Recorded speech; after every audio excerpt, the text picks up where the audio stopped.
ยของตัวเก่าสาธุชนญาติโยมทุกท่าน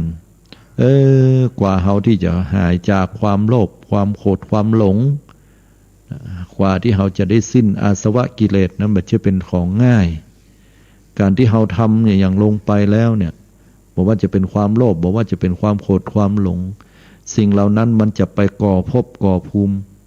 เป็นเหตุเป็นปัจจัยให้เฮาต้องไปเกิดแถมพอไปเกิดก็ต้องมีความแก่ความเจ็บความตายแม้แต่ปัจจุบันเนี่ยเฮามีความโลภโลภสิ่งไหนอาศัยความโลภก็เป็นเหตุเป็นปัจจัยให้เกิดการแข่งขันพอแข่งขันแล้วได้ชัยชนะขึ้นมาก็ดีใจด้วยอำนาจแห่งความโลภเหล่านั้นสุดท้ายแห่งฝ่ายหนึ่งก็ต้องการที่จะท้าประลองหรือว่ามีการแข่งขันเขาก็พัฒนาตัวเก่าดีเขาก็มีชัยชนะแต่ตัวเฮานั้นก็ผิดหวังอย่างเนี้ยเป็นต้นก็เป็นที่มาของลักษณะความโลภเนาะเป็นที่มาของการบัดสิ้นสุดความโกรธก็เป็นที่มาของการแก้แค้นเป็นเหตุเป็นปัจจัยให้เกิดโทษต่างๆความหลงก็เป็นเหตุเป็นปัจจัยให้เกิดคำถามเกิดความสงสัยความฟุ้งซ่านบ่มีสติขาดสติไปฉะนั้นแล้วศรัทธาญาติโยมทั้งหลายเขาต้องฝึกฝนอบรมตัวเก่าเมื่อใดก็ตามที่เขามีความโกรธขึ้นก็ต้องดับไปด้วยสติดับไปด้วยความเมตตากรุณาเหมือนกับเปิ้นว่าโกทังคัตวาสุขังเสตินะฆ่าความโกรธได้ก็จะอยู่เป็นสุขคนที่ฆ่าความโกรธความเกลียดในจิตในใจลงได้แล้วเนี่ยมันจะอยู่เป็นสุขมันจะบ่มีการเบียดเบียนผู้อื่นนะจะอยู่ด้วยจิตใจอันเมตตาอันสงบอันเย็นเฮาอยู่แล้วเฮาก็จะมีความสุขขึ้นมาได้เหมือนกันฉะนั้นศรัทธาญาติโยมสาธุชนทุกท่านอย่างก็ตามที่มันเกิดขึ้นนะสิ่งเหล่านี้มันล้วนแล้วแต่เฮาจะต้องเพียรพยายามอดทนฝึกฝนอบรมตัวเก่าของเฮาไปให้มันพัฒนาขึ้นมาให้จิตให้ใจของเฮาเนี่ยมันดีขึ้นบ่ได้จมอยู่กับความโลภโกรธหลง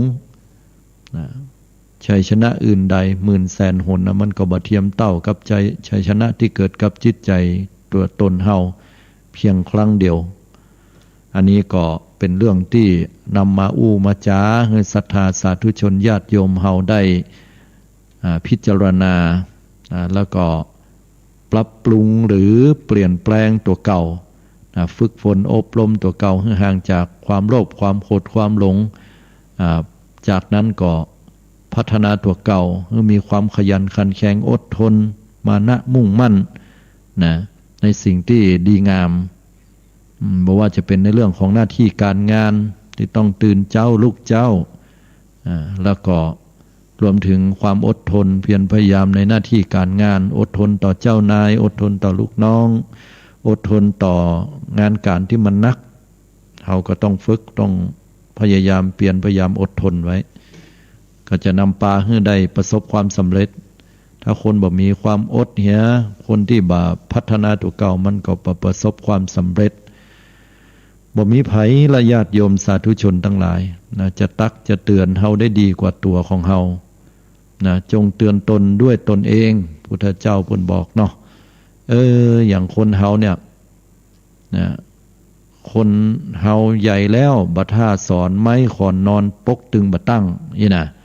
ก็บัดต้องไปสอนมันนะมันเฒ่ามันแก่แล้วหรือว่าคนมันใหญ่ไปแล้วนะคนเฮาแก่แล้วบัดท่าไปสอน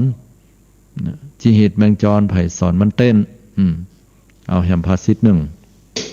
ก็กลายเป็นว่าไผ่ว่ายังบ่ได้แม้แต่พระสงฆ์องค์เจ้าของเฮาเนี่ยบ่ต้องยกไผ่ยกอย่างอัตมาภาพนี้เองก็ตามโยมอายุพรรษากันนักว่าตามพรรษาก็เป็นพระมหาเถระผู้ใหญ่ไปละถึงแม้ว่าอายุยังอยู่กลางๆคนอยู่เนี่ยแต่มันบ่มีไผ่จะมาสอนมาสั่งเฮาแล้วญาติโยมแล้วไปพอตั้งหลังยามที่เฮาเป็นเน้นน้อยครูบาอาจารย์เพิ่นก็สอนสามเณรแต่ก่อนบวชใหม่นะก็ติดความเป็นฆราวาสญาติโยมอู้กันก็เป็นห้าเป็นคิงเนาะพอเข้ามาบวชก็ด้วยความที่ว่าติดกำนั้นก็อู้กับสามเณรเปื้อนเดียวกันก็เป็นห้าเป็นคิงอยู่ หลวงพ่อเพิ่นได้ยินก็บอกว่าสมณเณรอาการกริยาอันใดของสมณะก็ควรปฏิบัติตามอาการกริยานั้นๆก็สอนให้เราได้อู้กันพี่เนนน้องเนนนะใจกำอู้ให้มันเหมาะสมดีงามเวลาจะแล่นจะไปไหนจะวิ่งจะล่นก็เปิ้นก็บ่ให้วิ่งให้ล่นไปก็ต้องสำรวมระวังกริยาอาการให้เป็นที่เคารพนับถือของศรัทธาญาติโยมอย่างฝึกฝนอบรมต้องตื่นแต่เจ้าต้องลุกขึ้นมาเพื่อจะทำวัดทำวาต้องท่องบทสวดมนต์ท่องลักนักธรรมตั้งแต่นวโกวาทไปอย่างเงี้ยฝึกฝนอบรมมีความเพียรพยายามอดทนเพี้ยวพัดปัดกวาดออกบิณฑบาตทำกิจของสงฆ์ดูแลเกี่ยมน้ำดื่มน้ำฉันให้กับทุเจ้าเบิ้นผ่านมาเอาจากสามเณรก็มาเป็นตุเจ้าพอมาเป็นตุเจ้าผ่านมาถึงเวลาบัดเดี๋ยวนี้ก็บ่มีภัยสอนเฮาแล้วญาติโยมเพราะครูบาอาจารย์ของอาตมาเปิ้นก็ทยอยที่จะปิกบ้านเก่ากันทยอยที่จะมรณภาพกันไปเฮาก็มาเป็นรุ่นเฮาก็ขึ้นมาเป็นครูบาอาจารย์แหมอันยังที่มันเกิดขึ้นเฮาก็ต้องสอนใจตัวเก่าเนี่ยญาติโยมทั้งหลายเป็นสิ่งที่สำคัญที่สุดนะเพราะฉะนั้นแล้วเนี่ยประสบการณ์สิ่งที่เกิดขึ้นเป็นครูที่ดีที่สุดปัจจุบันที่เกิดขึ้นเป็นครูที่ดีที่สุดก็เหมือนกับโยมเหมือนกันนะอายุนักขึ้นแล้วเท่าชราแก่ชราก็บ่มีใครจะมาสอนแต่ลูกหลานน่ะมีแต่ตักเตือนเท่านั้นสอนก็บอกควรที่จะไปสอนนะเพราะว่าอายุนักแล้วเท่าแล้วแก่แล้วประสบการณ์ก็ผ่านมาหมดบางคนเนี่ยลูกหลานว่าก็ยังมาได้ด้วยซ้ำนะโคตรขึ้นมาสุมาตกูอาบน้ำฮ้อนมาก่อนมึงกันนะแล้วก็ละอ่อนมันหัวมอยหน่อยมันก็อยู่ว่าเนาะก็อีแม่เขามันอาบน้ำฮ้อนกับหลัวหรอเฮามันกับแก๊สหรออีน่ะเฮามันกับไฟฟ้าหรออีน่ะอันนี้ก็ถ้าอย่าบัดลงรอยกันนะเนาะถ้าอย่าได้พิษหัวกันแต่อย่างนี้นะแต่โดยรวมแล้วคนเฒ่าเนี่ยก็บ่ค่อยมีไผไปสอนละแต่ว่าเตือนสติมีจะไปเนอะอีแม่มันมื่นนะที่หั่นนะจะไปย่าอันเนอะก็เดี๋ยวเป็นอย่างมาเนี่ยข้าเจ้าเขาเนี่ยลำบากนะว่ากำสุดเนาะ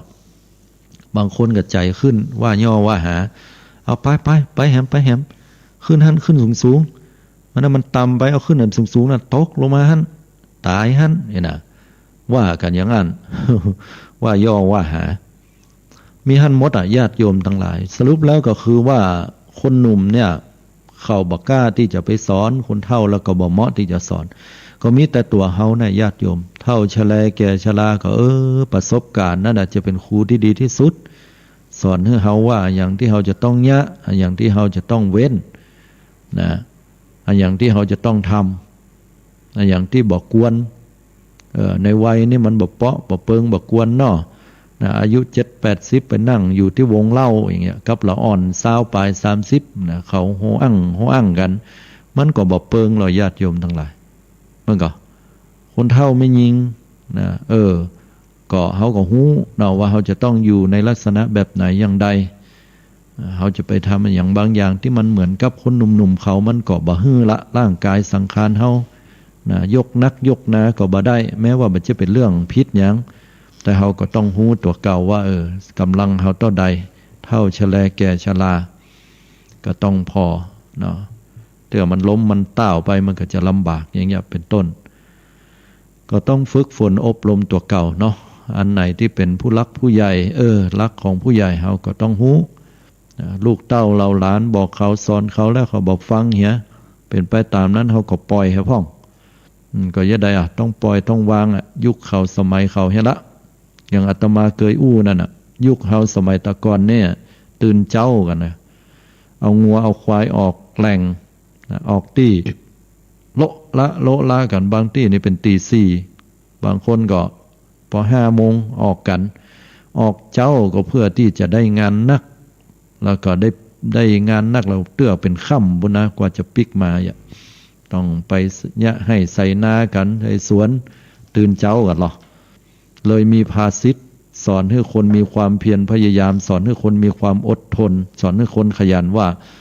ลูกเจ้ากินพักตังปลายลูกควายกินพักตังเก้านั่นนะคือมันบัดตันกินเพื่อนนั่นนะที่มันได้กินพักนี้มันบัดใช่แค่ไปเก็บอย่างเดียวเพื่อนไปเก็บมาเหี่ยมดใช่อันอย่างเดียวไปซื้อก็เหมือนกันนะถ้าเวลาไผ่ไปลูกเจ้าไปกาดไปลีก็ได้ของดีหน่อยได้เลือกไปขวายหน่อยเพื่อนเอาไปเหี่ยมดแล้วเหลือมดเอี้ยอย่างนะก็จะได้ของติ่มปอแค่ดีเท่าใดก็เหมือนกันนะญาติโยมทั้งหลายแต่สมัยบัดเดียวเนี่ยมันเปลี่ยนไปนะเฮาจะไปอยู่ดีกินได้ไปเดือดไปด่าหัวเขาเราอ่อนยุคสมัยบัดเดียวเนี่ยโอ้ธรรมโมสังโฆเพิ่นพอกินข้าวน้ำข้าวงายละตะวันพอเกิงฟ้าอะไรนะพอนาฬิกา8 โมงเกิงเดือดหัวอาตมานี่เคยปะมาแล้วนะคนเฒ่านั้นเปิ้นเสียไปละเปิ้นเป็นแม่หญิงเปิ้นคิดจมน้อยอายุเปิ้นก็70 ปลายเนาะลูกเขยนะลูกเขยมาแต่งงานอยู่ตัวใหม่สักเดือนนึงเนี่ยลูกเขยป้ายแดงไปยะการปิกมาแล้วเขาเข้ากะหรอไอ้เข้ากะนี่มันนอกเวลาเดิมนะก็ปิกมาตีสี่มานอนรับ8 โมงเกิงแม่เดือดหัววะแม่เมียเดือดหัวตื่นเนี่ยเอาไม้ต่อยประตูต้มรับอย่างเหลือตะวันเพราะเกิงฟ้าไอ้วะ มันลุกขึ้นมามันก็งุดงิดเนาะเอามาให้เมียฟังว่าไอ้อย่างอีแม่เป็นไอ้อย่างเนี่ยมันห้องเฮาเยอะหืออย่างน่ะ ก็ต้องได้ไปปรับความเข้าใจกันใหม่ญาติโยมทั้งหลายคือยุคสมัยของเขาเนี่ยกับยุคสมัยของหมู่เฮาเนี่ยมันเป็นคนละยุคกันแล้วถ้าเฮาเข้าใจว่าคนสมัยบัดเดียวเอาเมื่อวันเป็นเมื่อคืนเป็นเมื่อวันคำว่าเมื่อวันเป็นเมื่อคืนเป็นเมื่อวันในที่นี้มันบ่ได้หมายความว่าดีหรือบ่ดีแต่ถ้าดีก็คือว่าเขาเวลาเขาไปเข้ากะเขาแยกการกันเมื่อคืนปิกมามันก็ต้องปุณเกือบเจ้าเนาะหรือว่าตี 3 ตี 4อันนี้ปล่อยเขาพักผ่อนไปเถอะมันดีแต่เมื่อวันเป็นเมื่อคืนเป็นเมื่อวันลักษณะที่เป็นนั่งเล่นเกมไปเอวเหียอันนี้ก็บ่เหมาะบ่เปิงเฮาก็ต้องแยงพอกันเด้อญาติโยมจะจมจะว่าอย่างนี้นะเป็นอันเดียวเขาจะว่าเฮาโบราณบัดตันสมัยปลายบปเนี่ยบ่ได้คิดให้มันดีตัวอันนี้ก็ต้องพิจารณาให้ดีสรุปแล้วก็คือว่าเฮามันคนละยุคคนละสมัยกันเนาะญาติโยมทั้งหลาย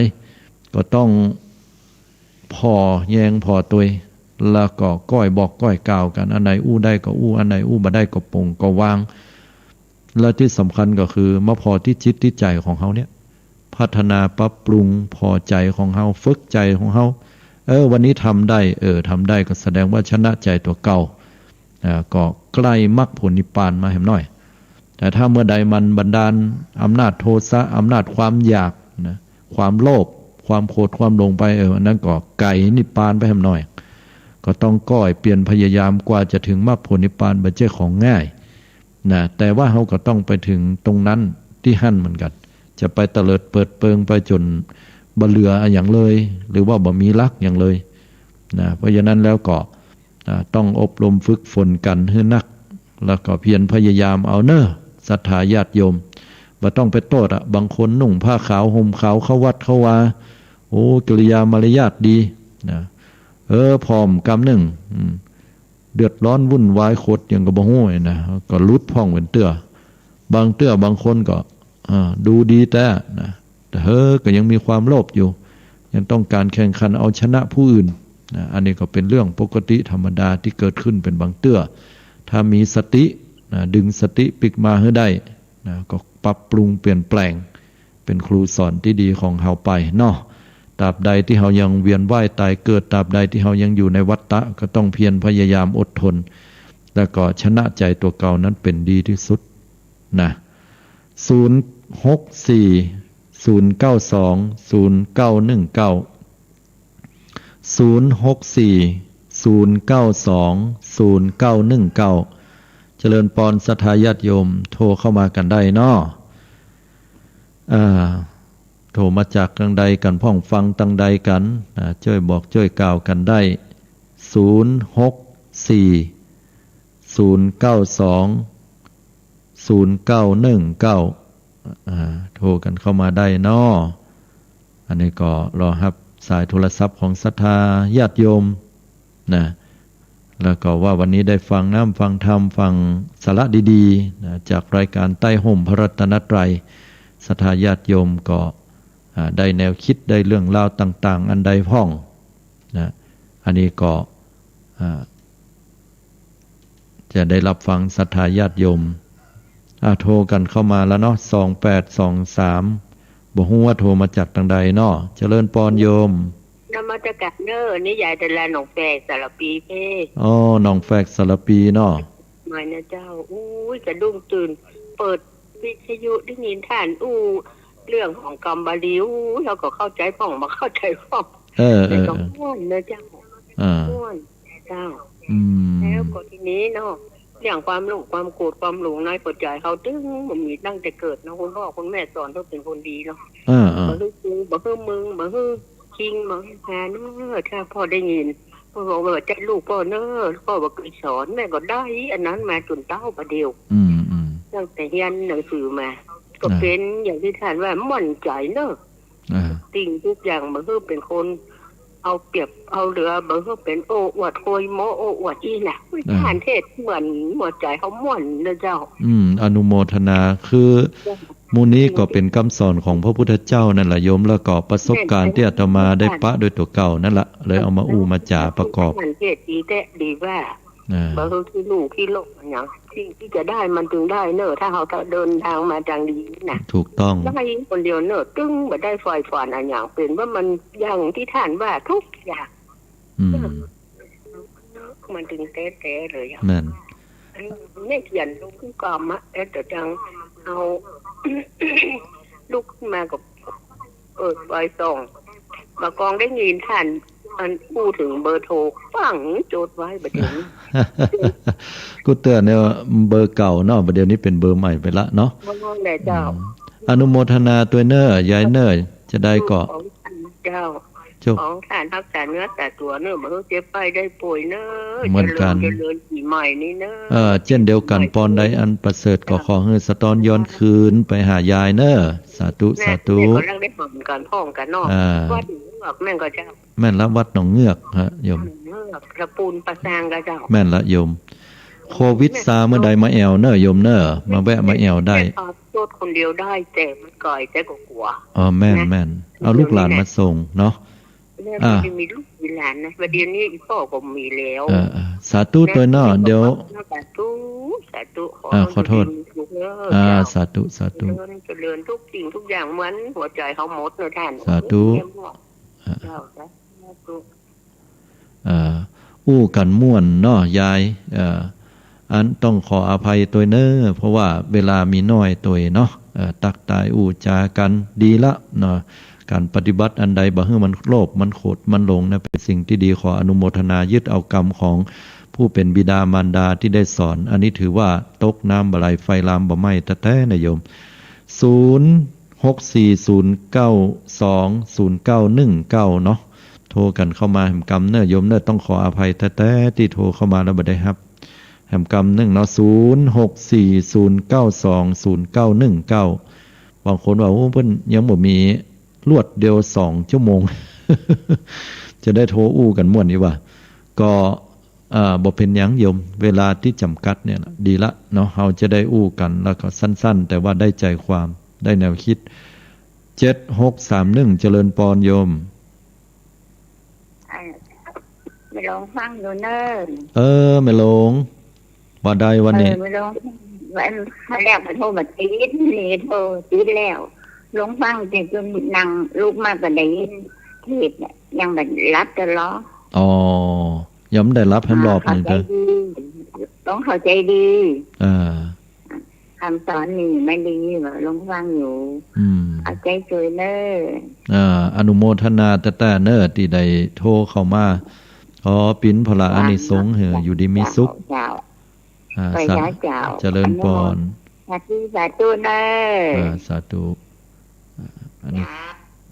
อันนี้ก็จากดอยสะเก็ดเนาะไปหลวงเพิ่นก็โทรมาตักตายอู่จากันนะก็ถือว่าเป็นอานิสงส์ที่ดีนะแม่หลวงเนอะจิตใจอายุหนักแล้วก็ขอให้จิตใจของเฮาสบายๆผ่อนคลายเมื่อมันมีความโลภความโกรธความหลงปรากฏเกิดขึ้นมานะมันเกิดขึ้นก็ขจายฟังดับไป ถ้าเฮาฟังดับเตลิดเปิดเปิงมันก็เป็นวิบากกรรมไปเนาะเกิดได้เหมือนกันกุคนแต่ว่าจะไปให้มันได้อยู่มึนหรือว่าบ่ให้มันเกิดขึ้นหรือว่าเกิดแล้วขัดใจดับเนี่ยมันเป็นสิ่งสำคัญที่สุดเนอะ0640920919เอาแหมกรรมหนึ่งเนาะ0640920919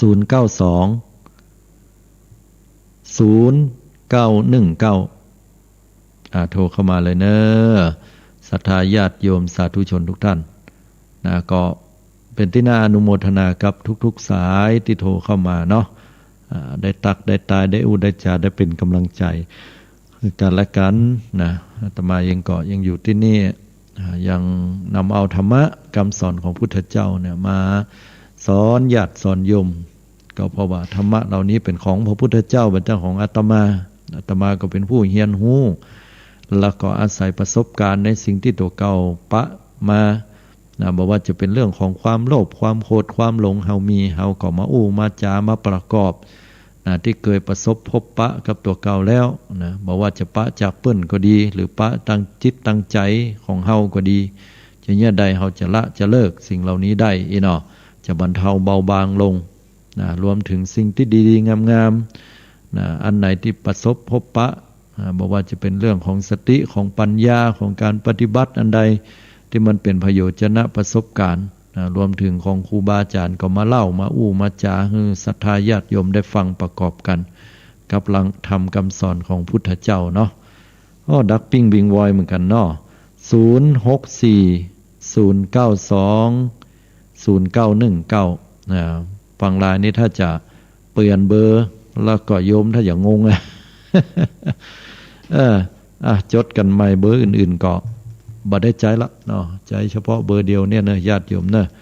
0640920919โทรกันเข้ามาได้เนาะอนุโมทนากับทุกๆสายกับญาติโยมที่ได้ติดตามรับฟังกันมาโดยตลอดเนาะเป็นผลบุญอย่างยิ่งนะบางคนก็แค่ปะแต่เนอท่านอะไรนี่อยู่ที่ไหนอย่างใด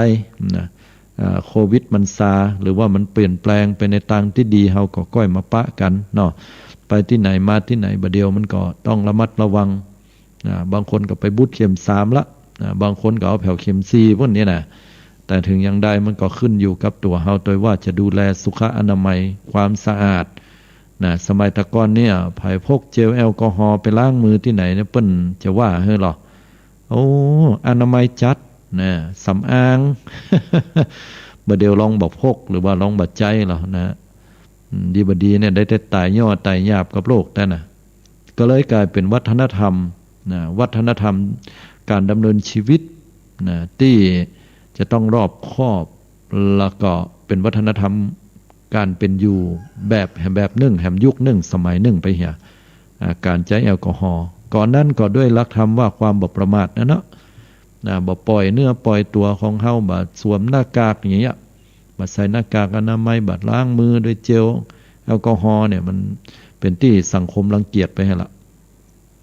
บัดทำบัญญัติตัวนี้แต่ถึงยังได้ก็ตามร่างกายมันก็ต้องสร้างภูมิคุ้มกันเนาะโดยการที่เราไปฉีดวัคซีนแล้วเราก็ต้องดูแลตัวเก่าออกกำลังกายกินอาหารที่มีประโยชน์พักผ่อนเพียงพอไปให้มันอ้วนกะเนอะญาติโยมหมอเพิ่นถึงบอกว่าจะไปให้มันตุ้ยไขมันนักเนี่ยถ้าไขมันนักตุ้ยนักน้ำหนักเกินก็เป็นที่เวลาติดเชื้อขึ้นมาเนี่ยก็มีโอกาสที่จะมีอาการหนักกว่าคนอื่นได้เนาะ6713เจริญปอนโยมวัดสันเจ้าท่านล้มในฟังเนอโทรมาจากทางใดจ๊ะท่านมาเสวรแล้วก็แม่วางเจ้าอำเภอแม่วางเนาะโอ้มาโทรมาไกลเหมือนกันตั้งปุ้นฟังชัดเจนนะโยมชัดเจนดีเจ้าไม่ได้เสื้อเนาะบ่เคยได้ยินสักเตือนล่ะเจ้าลอยมาจับเจ้าว่าใดก่อลอยมาจับเจ้าไหลมาจับอีเนาะ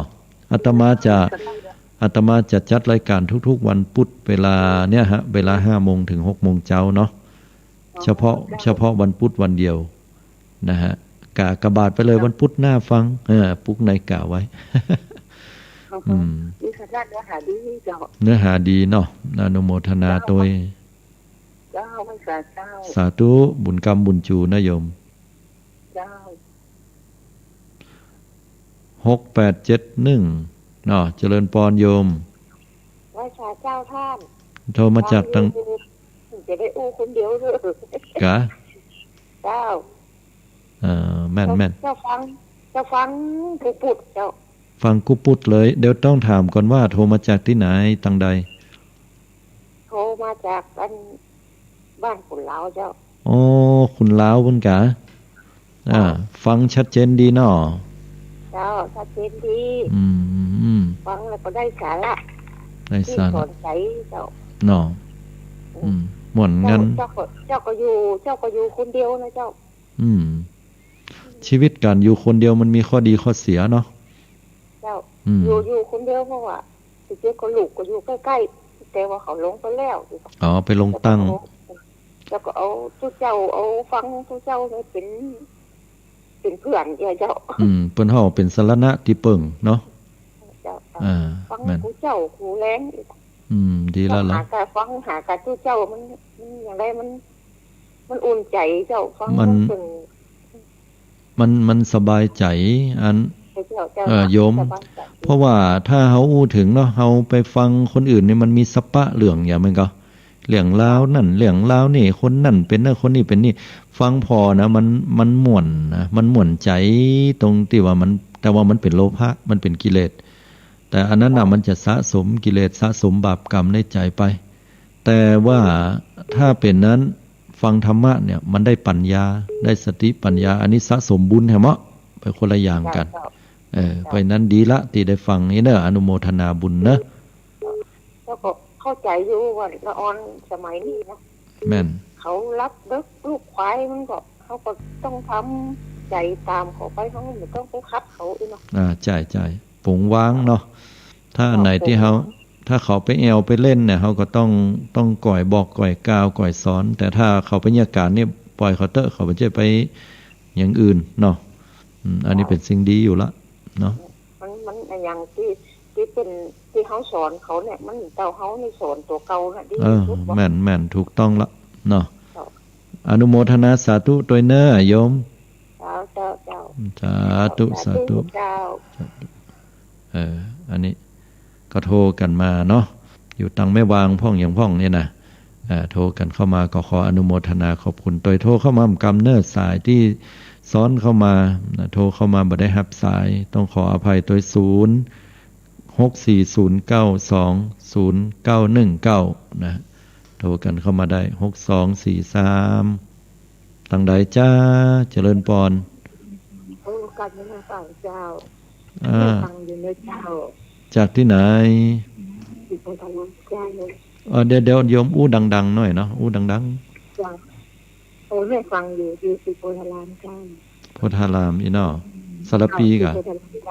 เจ้าวันนี้เป็นบุญของแม่ที่แม่โทรติดเจ้ากูเตื้อมันโทรยากอะเจ้าวันนี้โทรติดเจ้าดีใจแล้วเปิ้งใจยังในการฟังแล้วเนี่ยดีทุกอย่างเลยเจ้าดีทุกอย่างเห็นมั้ยอันจะว่าเป็นดาเขาอย่างเขาก็ทำเฉยอ่ะแต่ต้องเป็นคนก็เปิดแล้วอ่ะสาธุดีหมดเจ้าที่ท่านอู้มาเนี่ยดีหมดเลยเจ้าเป็นเรื่องสอนใจได้เขาต้องสอนใจได้ทุกอย่างหมดเลยเขาไม่ต้องเป็นอย่างไรเจ้าเพราะเขาเท่าแล้วปรุงวางเนาะคุณโยมเนาะถูกต้องเลยสาธุอนุโมทนาเนอะขอบคุณที่ได้โทรเข้ามาเนาะเจริญพรเดี๋ยวนี้เราออนเมมไว้แล้วนะเจ้าได้เลยเนอะเมมไว้เนอะสาธุเจริญพรอันนี้ก็ขอบคุณอนุโมทนาครับทุกๆสายเนาะที่โทรยังโทรเข้ามากันได้อยู่นะที่เบอร์นี้นะอยู่เป็นกู้เป็นกิมแล้วก็ฟังธรรมะด้วยกันไปเพราะมาช่วงตายนี่คนนักเหมือนกันเนาะ3078เจริญพรโยมการมาสการเจ้าโอ้โทรมาจากทางใดจ้าเนี่ยโทรมาจากในเมืองเชียงใหม่เจ้าในเมืองเชียงใหม่ฟังธรรมะและสบายใจ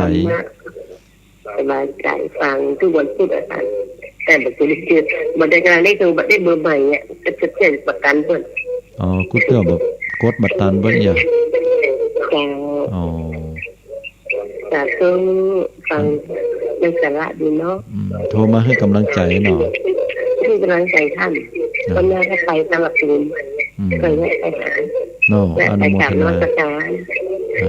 สาธุสาธุอยู่ดีมีสุขนะขอบคุณโมทนานี่ก็โทรกันเข้ามาอยู่ตั้งในหัวในเวียงเชียงใหม่เนาะส่วนนักก็จะเป็นตังเชียงใหม่กันนะละปูนก็เงียบเงาเหมือนกันเนอะเปลี่ยนเบอร์ใหม่ก็หาเนาะถ้าจะลืมกันพ่องหรือว่าบ่ฮู้เนาะอย่าได้เหตุก็ตามก็ขอให้ศรัทธาญาติโยมได้อยู่ดีมีสุขเนาะสุขภาพพลานามัยสมบูรณ์แข็งแรงกันช่วงนี้มันเป็นช่วงหน้าหนาวนะเรื่องอากาศก็หนาวก็เย็นบางวันก็เย็นบางวันก็ร้อนบางวันก็อย่าได้น่ะมันเปลี่ยนไปตามอุณหภูมิตามสภาวะของโลกก็เหมือนอารมณ์คนเฮาเนาะเดี๋ยวขึ้นเดี๋ยวลงจะไปให้มันขึ้นลงญาติโยมนะเหมือนอากาศเนี่ยเพราะว่าถ้ามันอยู่นิ่งๆมันก็สบายนะฮ้อนลำไปก็บ่ม่วนหนาวลำไปก็บ่ดีเอาหมอกปานกลางหมอกปอมเมาะนะหมอกกำปอเนาะอารมณ์ของคนเฮาก็ต้องพอที่เนี่ยฝึกจิตฝึกใจฝึกตัวของเฮานะก็จะทำให้เฮานั้นได้มีความสุขและที่สุดถึงฝั่งมรรคผลนิพพานตัวสำหรับวันนี้สาระดีๆก็ได้นำเอามาอู้จาให้ศรัทธาญาติโยมนำหลักธรรมพุทธเจ้ามาอธิบายก็ขอให้ทุกท่านได้มีความสุขความเจริญสมมุ่งมา่ปรารถนาเจริญด้วยอายุวรรณะสุขะพละทุกท่านทุกคนด้วยเทอญ